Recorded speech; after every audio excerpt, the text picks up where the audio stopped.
Welcome to The Rule Dictator. My name is Corlith, your host, and this is how to play Puerto Rico.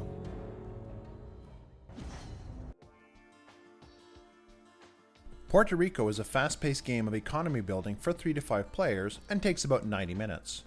The premise is that you are plantation owners. Your goal is to make your holdings the most prosperous. This is measured by your effectiveness at shipping goods back to the old world. The game is deceptively easy as it hides a lot of depth. Planning and contingency planning are the orders of the day. Not only do you have to observe your opponent's actions in order to seize opportunities to disrupt their plans, you also have to minimize openings they can use to interfere with your plans. Now, although you cannot attack the other player's plantations directly, the resources needed to build up everyone's holdings are limited. Interfering with and preventing people from gaining those resources is how interaction and contention work in this game. Anyway, the best way to figure out the various strategies is to see it for yourself. Puerto Rico is one of my all-time favorites. I hope you'll like it too. Let's take a quick look at the pieces that make up Puerto Rico. Plantation boards. This is where island tiles, buildings, barrels, doubloons, and victory chips are placed after they have been acquired. The governor card, used to identify the starting player on every game round. The role cards, which will be explained in depth in a bit. Settler, mayor, builder, craftsman, trader, captain, and 2 prospectors. Buildings, which are broken into 2 categories, production and special. Production buildings come in 2 sizes. Small, the single circle indigo plant and sugar mills are the small ones. Large, any building with more than 1 circle is a large production building. Special buildings are all violet and also come in 2 sizes. Small, take up 1 rectangle on the plantation board. Large, take up 2 rectangles on the plantation board. Doubloons, which are the currency for Puerto Rico, comes in denominations of 1 and 5. Island tiles that come in 6 varieties: corn, indigo, sugar, tobacco, coffee, and quarry. A colony ship that holds new workers being brought in from the old world. Colonist tokens, which represent the workers. There are 95 of these tokens. A trade house card.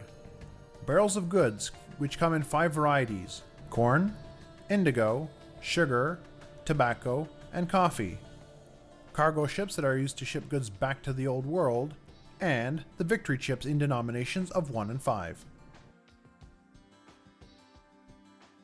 Here are the setup instructions that come with the game. These rules are for 3, 4, and 5 player games.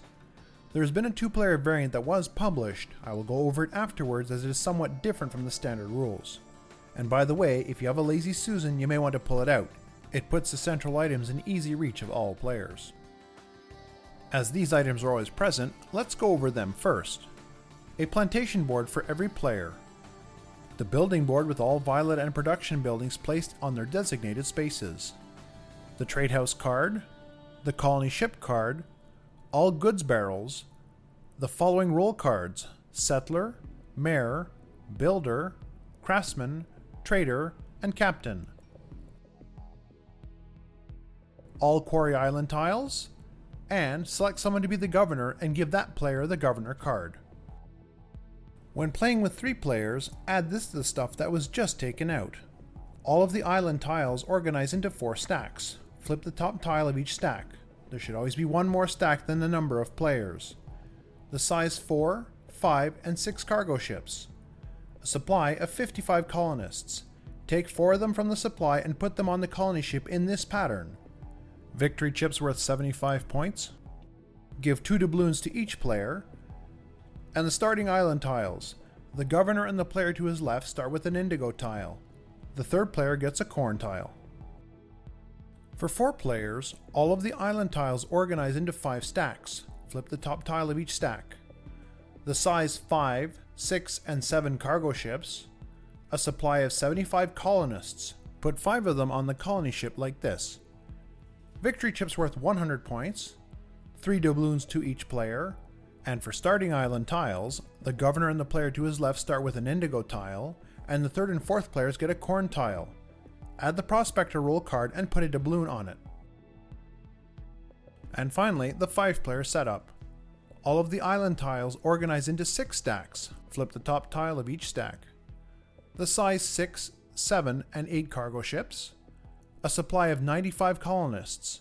Put 6 of them on the colony ship in this pattern. Victory chips worth 122 points, which should be all of them, 4 doubloons to each player, and for starting tiles, the governor and the 2 players to his left start with an indigo tile, and the 4th and 5th player get a corn tile. Add both prospector roll cards and put a doubloon on each of them. With that, you're ready to play. Let's discuss the mechanics of the game. I've divided this section into a high-level overview of gameplay, a detailed treatise on the rolls, and barrel production. The game is broken up into rounds, rolls, and turns. In a round, every player gets to take a roll. A roll is the selection and execution of one of the roll cards. A turn is a player's opportunity to act within the selected roll. Here's how it works. The governor takes a roll card and puts it beside his plantation. The governor takes a turn within the selected roll. The second player, the one to the left of the governor, takes a turn. The third player, the one to the left of the second player, takes a turn, and so on.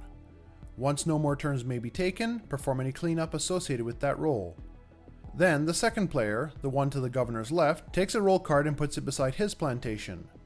The second player takes a turn within his selected roll. The third player takes a turn, and so on. Once more, when no more turns may be taken, perform cleanup. This pattern continues until every player has taken a roll card and all turns have been completed, at which time the round ends.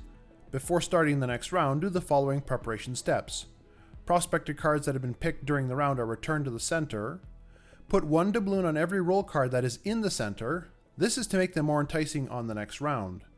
Return the rest of the roll cards to the center, and finally, the governor card is passed to the left. The new governor may now begin the next round. The rolls are the heart of the game and define how players gain and spend resources, and of course, collect victory points. Here are the basics that apply to every card. If a card has doubloons on it, the player who takes that roll also adds that money to his treasury. The player who picked the roll takes his turn first. Turns are taken by the other players in a clockwise order from the owner of the card. A player must take a roll card when it is his turn to pick a roll. Executing a roll's action when it is your turn is optional except for the captain roll. A selected roll card is placed next to the owner's plantation. No other player may take that card for the rest of the round. Every card comes with a privilege, which is a reward to the player for picking that roll. You don't have to use it and in fact may not be able to. You'll see what I mean shortly. One more thing. Occupied violet buildings allow players to break the rules in regards to what normally happens when taking a turn. More on that later. Note that occupied means that the building is manned by a worker. A building with no worker is inert and doesn't function. Alright, it's time to examine each roll. The settler allows the player to draw island tiles to add to their plantation. First pick naturally goes to the player who drew the settler card. He gets to choose from the flipped up island tiles.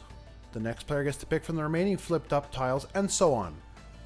Every player gets 1 turn to pick 1 tile. At your turn, you may pass if none of the available tiles are to your liking. The tile can be placed on any of the available island spots on the plantation.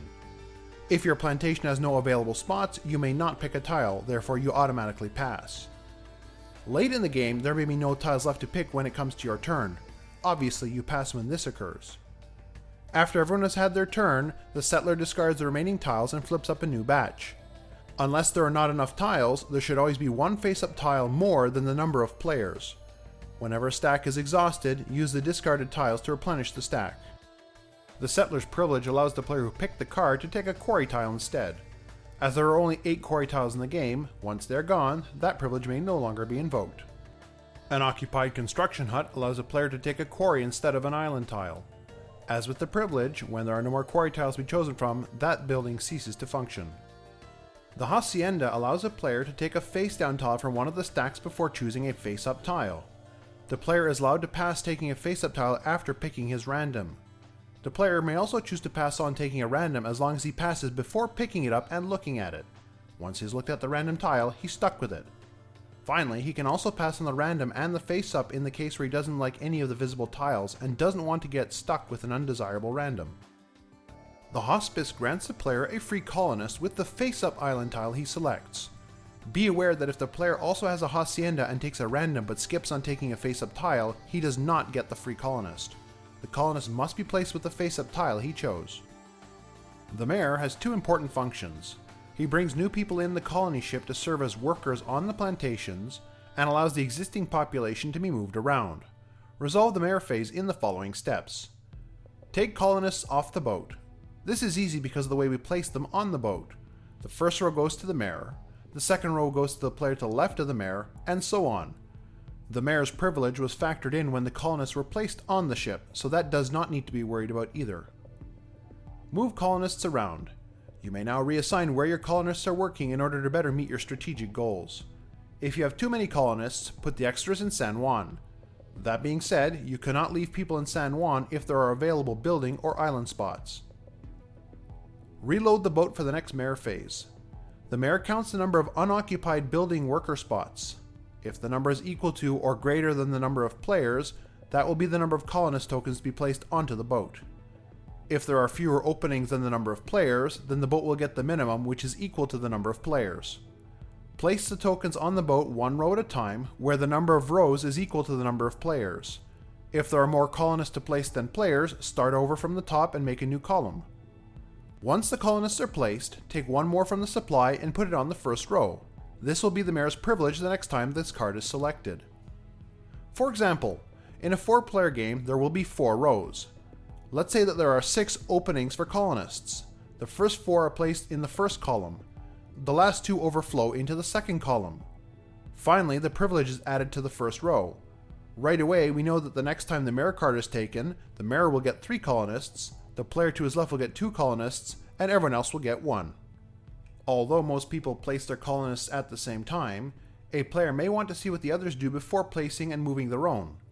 If a player insists on a placement order, then it is the mayor who places first, followed by the players to his left, and so on.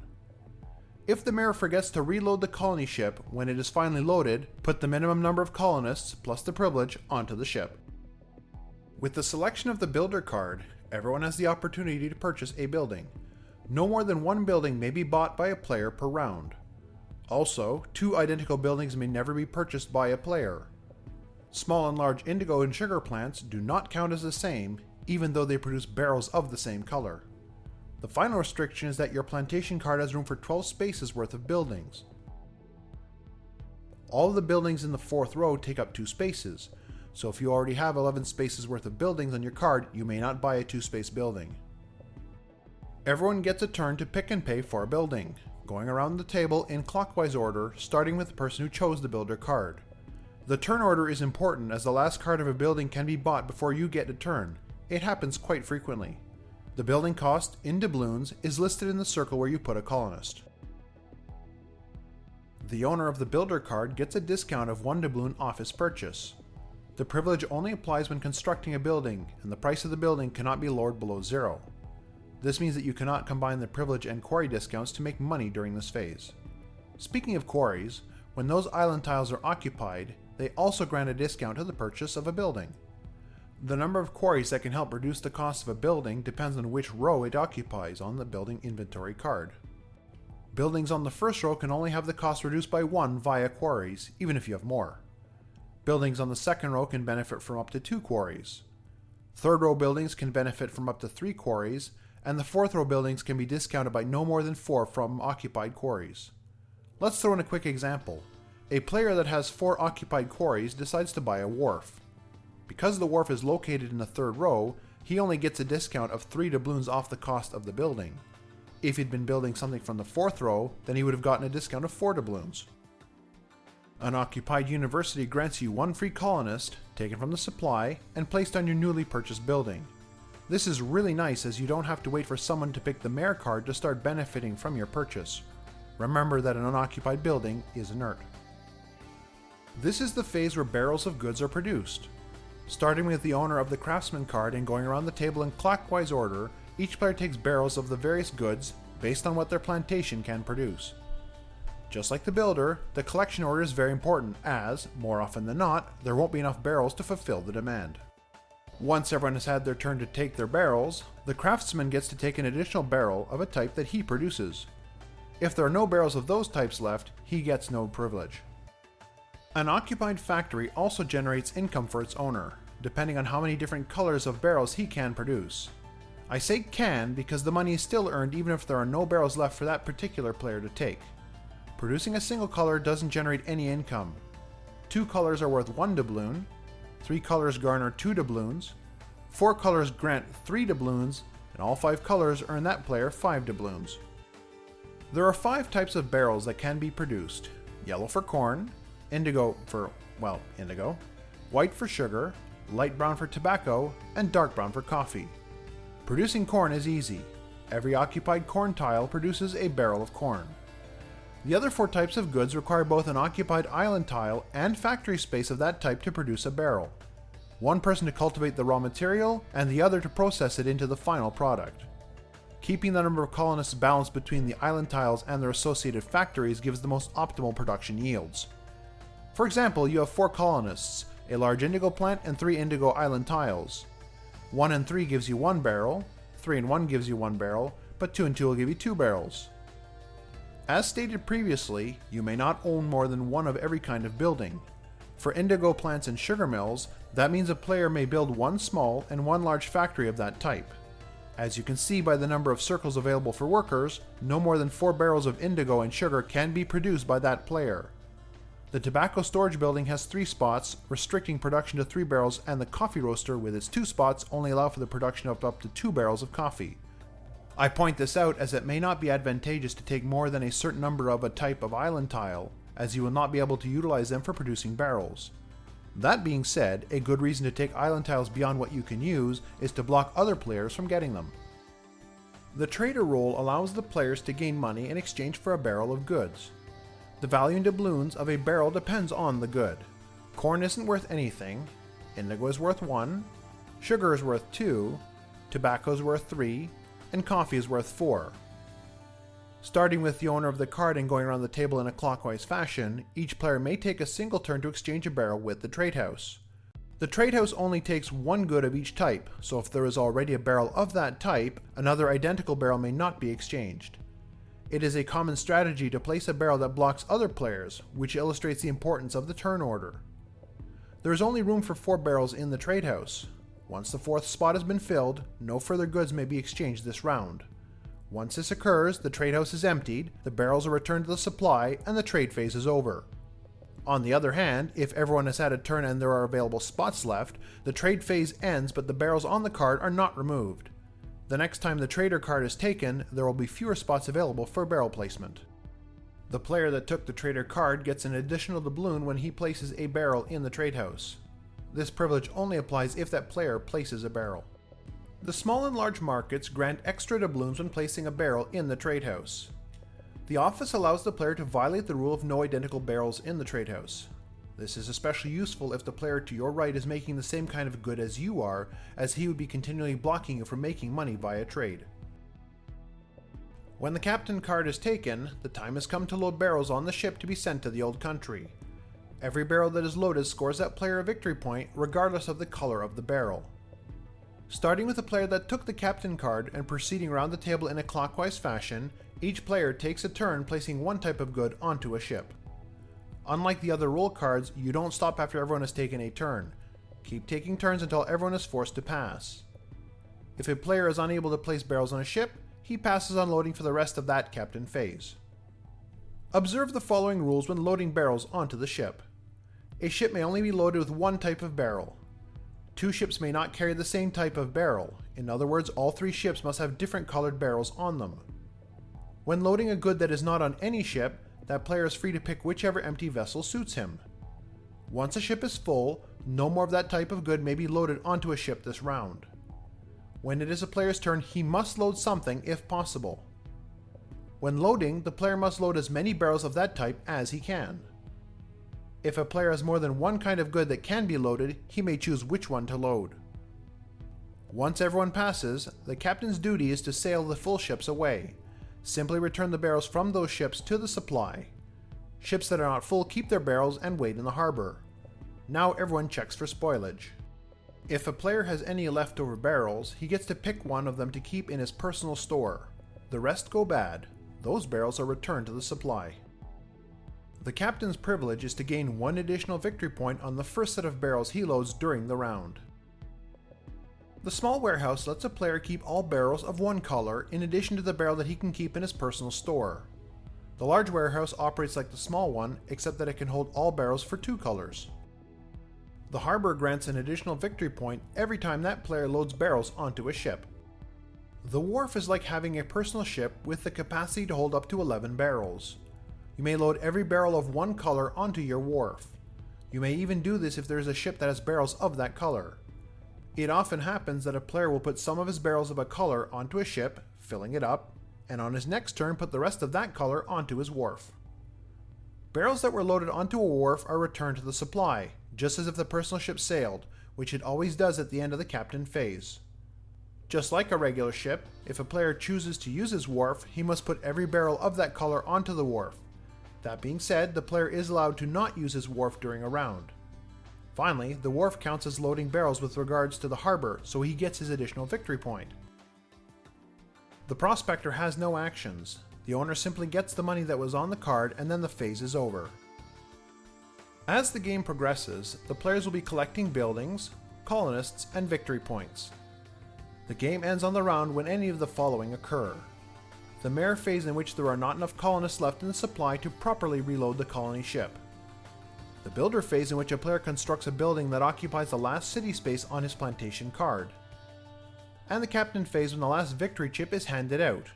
Use an alternate method to record the remaining victory points. Play out the rest of the round before adding up the scores. The final victory scores are calculated by adding up the victory chips, the red numbers on the building cards, and the bonus points of occupied large buildings. Speaking of large buildings, let's review how they contribute to a player's final score.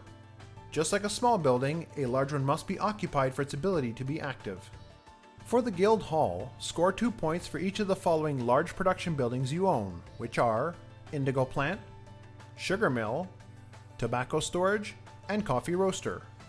Score 1 point for each of the small production buildings you own, which are small indigo plant and small sugar mill. With the residents, simply add up the number of island tiles you have on your plantation. 9 or less scores 4 points. 10 of them scores 5 points, 11 scores 6 points, and all 12 are worth 7 points. Count the number of colonist tokens you've collected throughout the game and divide that number by 3, rounding down, to calculate how many points the fortress scores. Add up the value of all victory chips that were collected during the game and divide that number by 4, rounding down.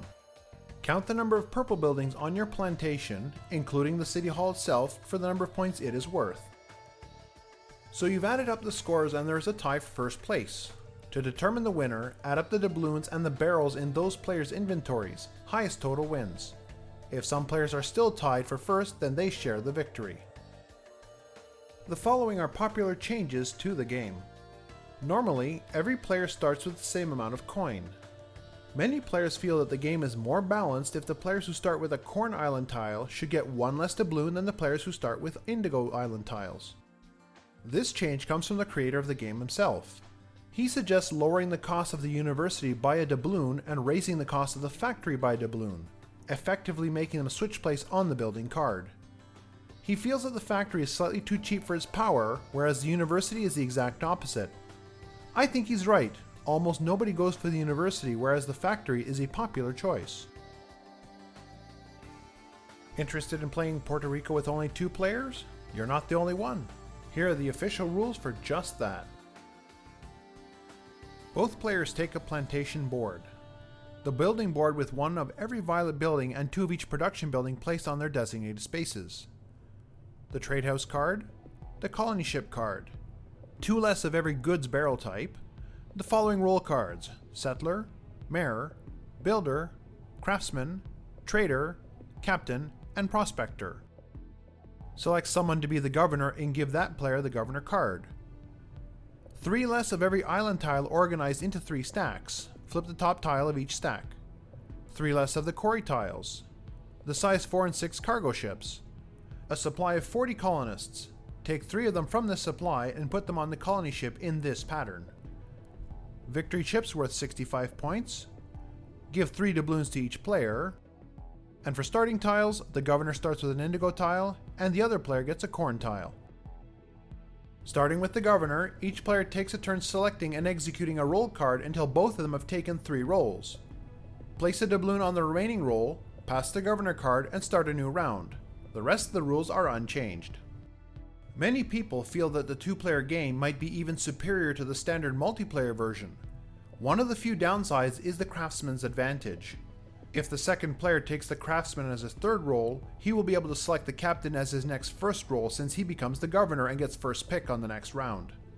This back-to-back turn taking instills a very predictable pattern to the game, which may not be desirable. The suggested solution is to have the governor get to select his 3 roles, but have the second player only get 2 roles. The 2 unselected roles will get a doubloon at the end of the round. This has 3 interesting effects. It returns the sense of risk associated with taking the craftsman and forces more strategic planning. It injects more money into the game since there will be 2 extra doubloons every round instead of 1. And finally, as fewer roles get selected, there is more variety in what can happen during a round. BoardGameGeek user Ender has posted a detailed treatise on the 2-player rules. I suggest reading it. Thus concludes this tutorial on Puerto Rico. For product details, visit the Rio Grande website here and here. BoardGameGeek also has comprehensive information about Puerto Rico, variants, discussions, and more. There are also 2 expansions to the game, the Buildings and the Nobles. Those rules are also featured at the end of the Anniversary Edition of Puerto Rico, found here. I hope you enjoyed the video and more importantly enjoy the game. Thank you for watching, I'll see you next time.